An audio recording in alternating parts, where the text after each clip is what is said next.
Hi, welcome to the Truth Doctor Show. My name is Dr. Courtney Tracy. I'm known as the Truth Doctor. And on the show, I talk about the world through a mental health lens, using pop culture and the media as my medium. We have arrived. Today, I am reacting to the final episode, episode 9 of Arcane season 1. This has been a long journey. I have become so invested in the characters and really attached to the storyline overall. Thanks for being along this journey with me. I hope that my reactions have taught you something about the mind and body, and also given you some entertainment of a show that you have never seen and learned to like or already loved before I even started this series. I'm really nervous to see what's gonna happen. Let's go.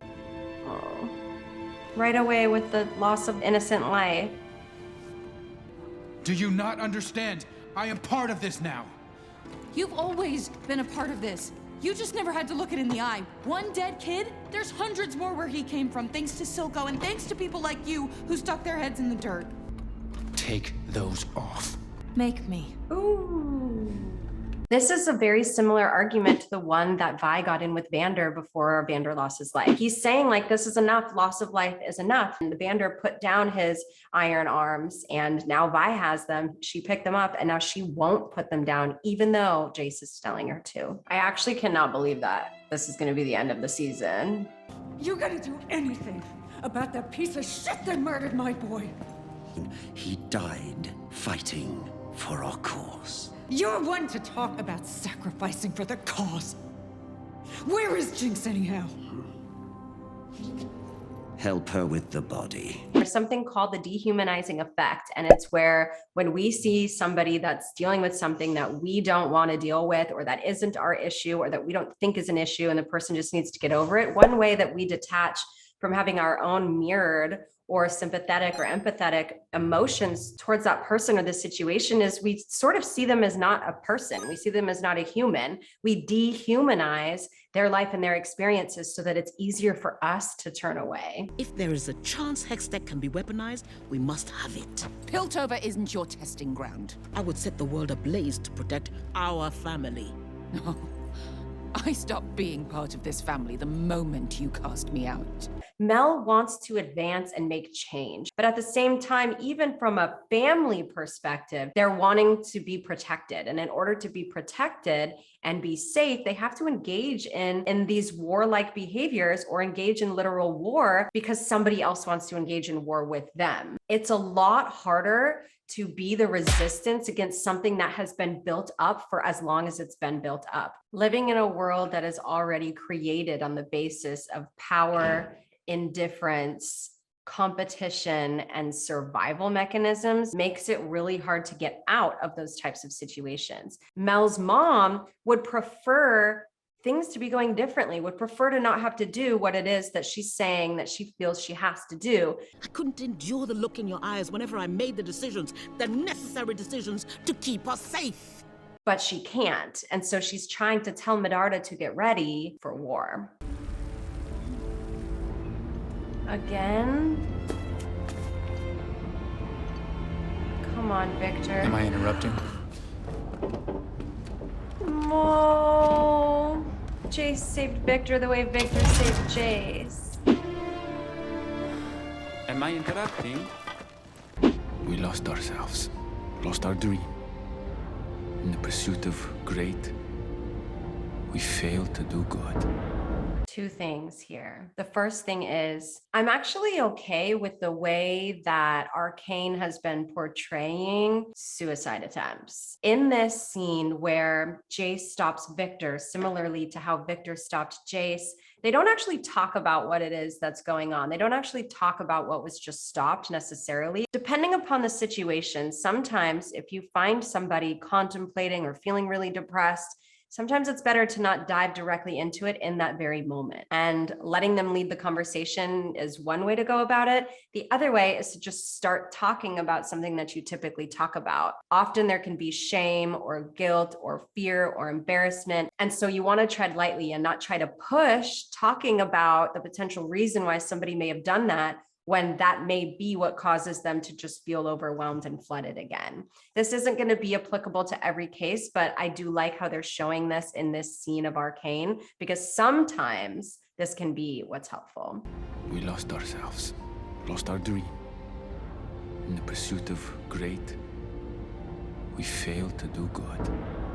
In the pursuit of great, we failed to do good. Parents, in the pursuit of great, I want to be a great parent. I want my child to be successful and have an amazing career. So I'm going to push them and I'm going to be a great parent so that my kid becomes a doctor. Okay, but what about the good that you can do as a parent? What about honoring your child for exactly who they are, helping them understand their emotions and mirroring their emotions, allowing them to do things that have nothing to do with their career in the future? Can you do good while on your pursuit of doing great? And can you see the journey, not just the destination? I think it's a lot of what the professor was talking about throughout this whole series when it came to Hex Tech. What do you think?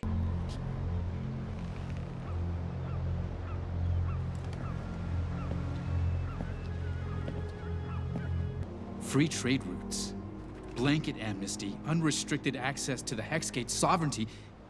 You really think you're in a position to demand all this? You want peace, this is the price. And I need Jinx. She has to pay for what she's done. Ooh. They weren't her crimes. He doesn't want to give up Jinx. Get me Jinx, and I'll give you your nation of Zon. The fact that Silco now has to decide between the thing that he's always wanted, which was sovereignty for Zon, a nation of Zon, independent, and something that he's been missing for a long time since Vander's been gone, which is a partner, a family member, Jinx, is going to be really difficult for him. I don't know which one he's going to choose, but I also have a feeling that he's not going to be the one that chooses because Jinx is a very independent person. This is the season finale and they haven't shown her at all yet. So I'm excited to see what happens. Astonishing. You say all this came about in your own brief lifespan? It's not enough to give people what they need to survive. You have to give them what they need to live.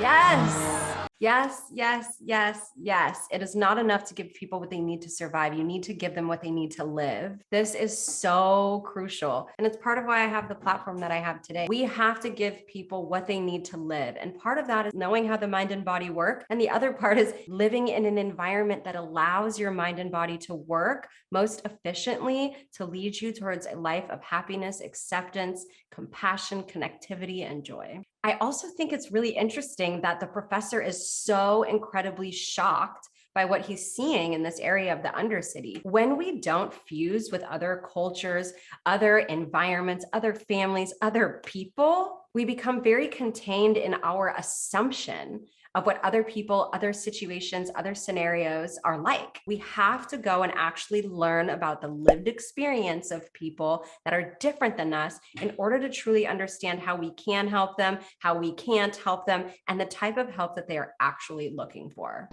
1,000 times I've imagined this moment. Never like this. All we ever wanted. The boy didn't even haggle. And what do I lose? He but did go and problems? talk to Vander.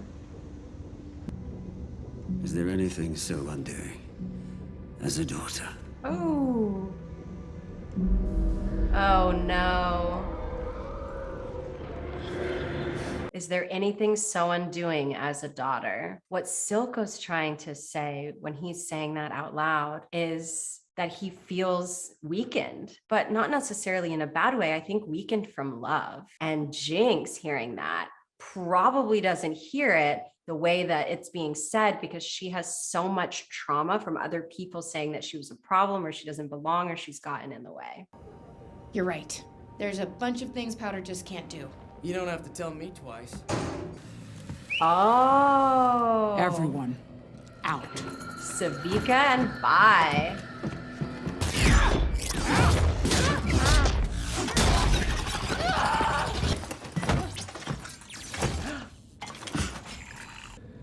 Well, your guard needs work. I wish I could say it gets easier, kiddo. But I'd be lying. That's my girl.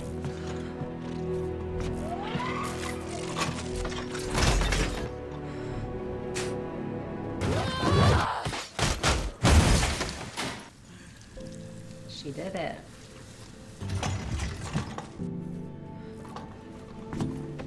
Bravo, sis. Oh, and then it just cuts. I'm not fit to govern the people who live there. Neither are you. Our opportunity to demonstrate our compassion, our dedication, our solidarity has passed. Walking a fine line, Jace. With respect, I don't give a shit what any of you think of me anymore. Like, do I give a fuck? No, not one. How many fucks do I give? 0. Exactly, so therefore your comment is irrelevant. Jace has brokered a peace with Silco in exchange for the Undercity's independence. What? Wanna know a secret? Silco thinks he made Jinx. With all his rants and his hard-won lessons. Excise your doubts, Jinx. Be what they fear, Jinx. Like everything was the same as when Vander left him. Not too far off. But he didn't make Jinx. You did. I'm sorry, Powder.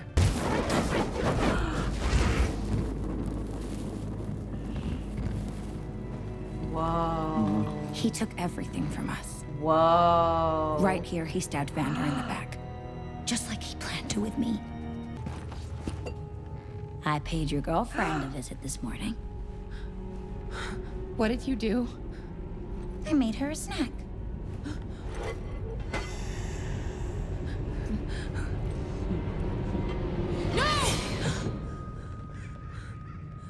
Sheesh. I'm not Oh my that God. I crazy. thought it was Caitlin. It's really interesting how she has people that represent almost each aspect of this first season and of this entire environment. We have Silco, who is like the Undercity, perceived as like the evil person in the Undercity. Then we have Vi, who's sort of fighting for peace and for stability between both of these cities and is still in the Undercity. And then we have Caitlin, who was an enforcer, was in Piltover, and they're all sitting around the table with all of Jinx's mind around the table as well. And then she asks, Where should I sit? That's your choice, really. wow. And it's not Vi's choice. It's her choice. Send her on her way in. And you can have Powder back. That's not how it works. I can't. The Topsiders offered me everything. Independence, a seat at the table. All in return for you. They can all burn. You're my daughter. I'll never forsake you. Drop the gun!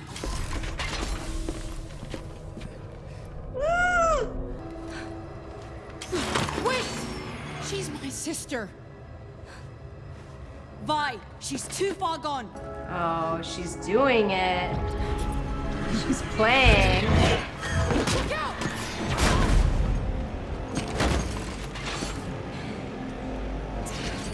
You see, now finish it. Damn it, Powder! Wake up! Remember who you are. I know you remember. See, this is part of what I was talking about, is even when I was mentioning how Victor and Jace didn't necessarily talk about what it was that might have been making either of them jump off of the cliff and take their life, because it can activate certain emotions, feelings, or traumatic symptoms. And we can see that happening with Jinx right now. Vi is saying, remember this, remember this, remember that. And she's naming all of these people, but those are causing Jinx to feel more overwhelmed and more confused, and more of her psychosis symptoms are beginning to show, or at least she's thinking about them and having memories of them because they're becoming activated by the words that Vi is saying. Oh. What happened? What happened?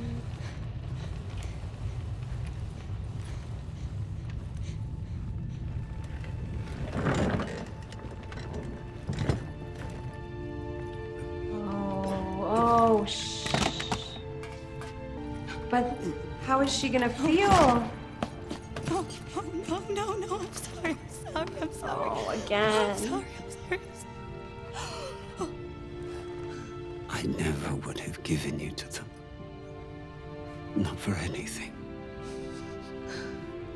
Don't cry. You're perfect.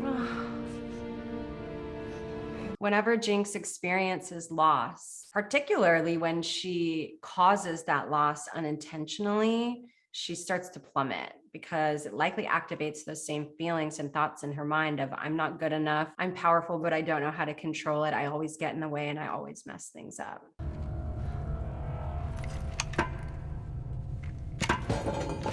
Oh no. What are you going to do? Oh.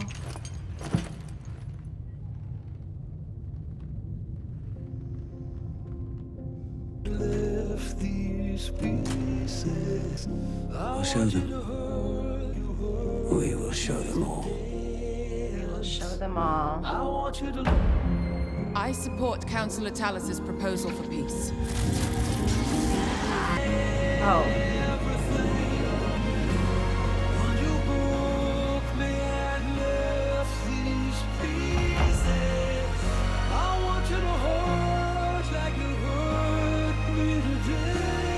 Oh, it shows. What could have?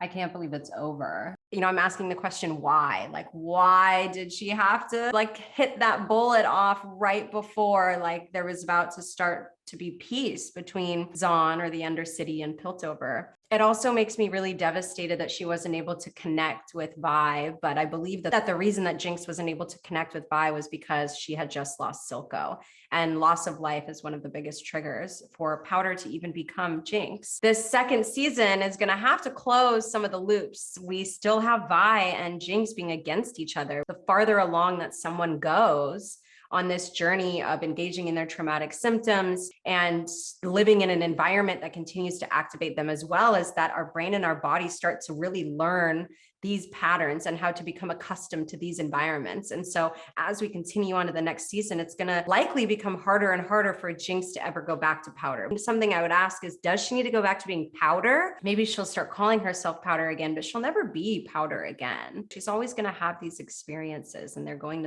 to affect her and make her into whoever she's going to be in the future. What a like cataclysmic season overall. All of the different goals that each of these characters had for themselves and for the societal discord between Piltover and Zahn, all of their own relationships with one another. There's so much to dive into. And I'm actually curious if any of you would want me to go live. Last time I finished my Euphoria series, I went live and just answered questions that came in as a Q&A. So if you'd like me to do that, then please let me know down below in the comments, and hopefully I can get to it next week. Thank you so much for being on this ride with me. I've taken all of your suggestions and I'm going to start diving into more series.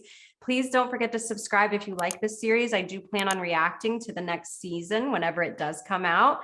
You know, all the shows that I'm diving into are mental health shows, and they're all shows that can be analyzed from a psychological basis. But my reason for showing up here is because I know what it's like to have really intense mental health issues. I know what it's like to not understand how your mind and body work. And I also know what it's like to not find certain information interesting unless it's already integrated into my life. And so if you are somebody that experiences mental health issues, that likes to absorb content or education in this way, or just likes me in the way that I react to things and share information, thank you for being here. I'm glad that you exist. I'm glad that you find this a safe space, that you wake up every morning, regardless of how difficult your day is, and you continue to push forward.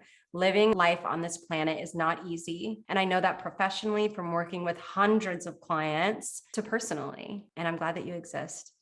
I really mean it. The world is a better place with you in it, even if you make choices based off of your trauma, even if you make choices based off of any mental health issues that you have. Deep down, I think that we're all capable of doing the best that we can to help ourselves and humanity. So, as always, I am glad that each and every one of you exist. See you at the next one.